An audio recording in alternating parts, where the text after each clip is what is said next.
Aujourd'hui, la météo est très bonne. On se retrouve à l'entrée du fort, puis devant la chapelle d'Oran concernant cette fameuse statue, à tout de suite.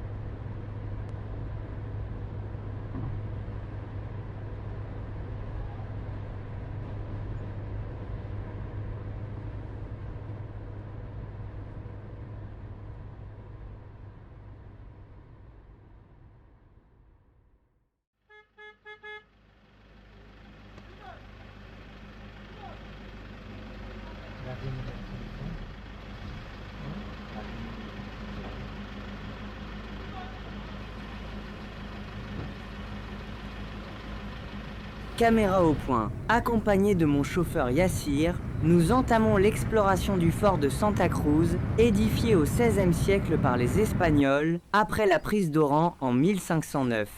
L'ouvrage s'inscrit dans un dispositif défensif structuré avec le fort de la Moune et le fort Saint-Philippe, destiné à contrôler la baie et prévenir toute reconquête ottomane.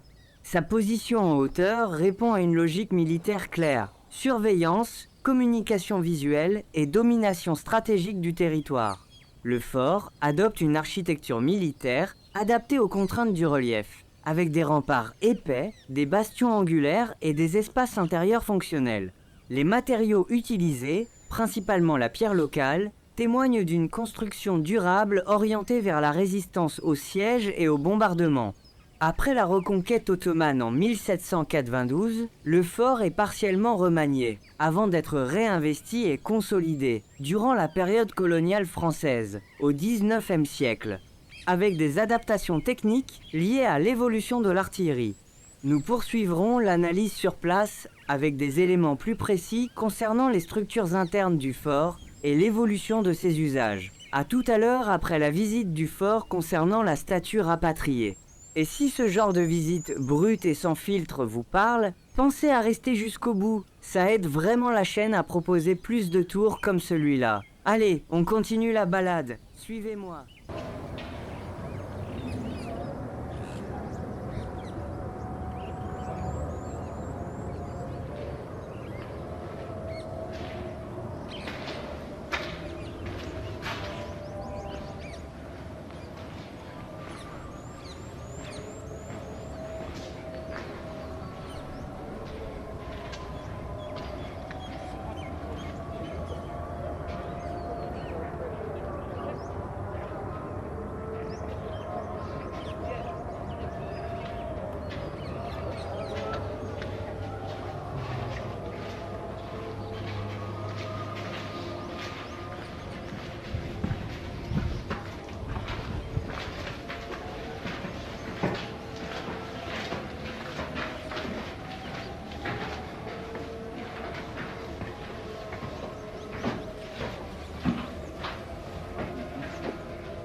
Nous sommes. À proximité immédiate se trouve la chapelle de Santa Cruz, construite au XIXe siècle, dans un contexte marqué par l'épidémie de choléra de 1849. Elle devient un lieu de culte important pour la population européenne d'Oran. La statue de la Vierge, qui y était installée, acquiert une valeur symbolique forte. Après l'indépendance de l'Algérie en 1962, cette statue est rapatriée en France, précisément à Nîmes, où elle est aujourd'hui conservée dans une chapelle dédiée. Ce transfert s'inscrit dans un mouvement plus large de déplacement d'objets religieux liés à la mémoire des communautés européennes d'Algérie.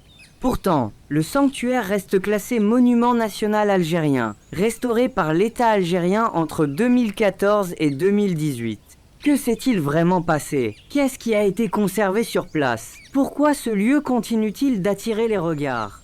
J'attends vos commentaires.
Merci pour ce que vous faites pour cette chaîne. Abonnez-vous pour plus de Walking Tour 4K en Algérie et ailleurs.